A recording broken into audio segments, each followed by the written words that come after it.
End of Zoe is the paid-for DLC for Resident Evil VII, which, like the free DLC featuring Chris Redfield, tells the story after the events of the main game. This time, the story revolves around Zoe, the girl who didn't turn out quite as bad as the rest of the Baker family.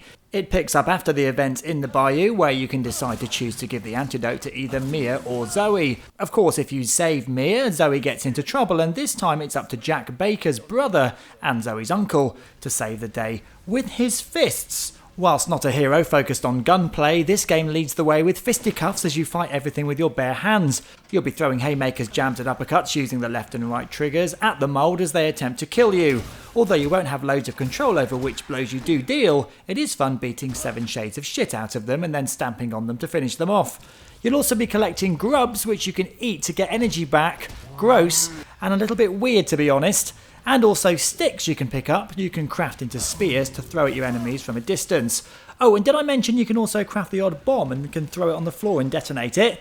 No? Well, I just did. And if you don't fancy fighting, you can also sneak up on the monsters to tear their heads off or break their necks with a stealth attack. It's all pretty brutal. If you enjoyed the Condemned games, you'll be right at home here. In true Resident Evil V style, you'll also have to avoid alligators which can kill you instantly. This is probably the most frustrating part of the game, but also pretty tense as you try to avoid walking into their camouflage jaws. Also look out for pugilist dolls that give you an extra 1% of attack power. Doesn't sound like a lot, but they do all add up. Later on you'll also get to be a badass with a power gauntlet which has 3 levels of charge. Once you get this you can then put pay to Mould with 1 punch and take it with you from the start on your next playthrough. You'll also get access to an extra hard mode and a shotgun on the second playthrough you can collect from the chest, and timers appear that give you an extra challenge.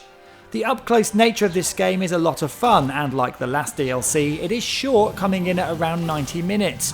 You will of course have to pay for this if you don't already have the gold edition of the main game, so it's up to you if you think $15 is worth it or not. What it does well, with a different vibe from before and yet again, a little extra story to make sense of. It gets 7 out of 10.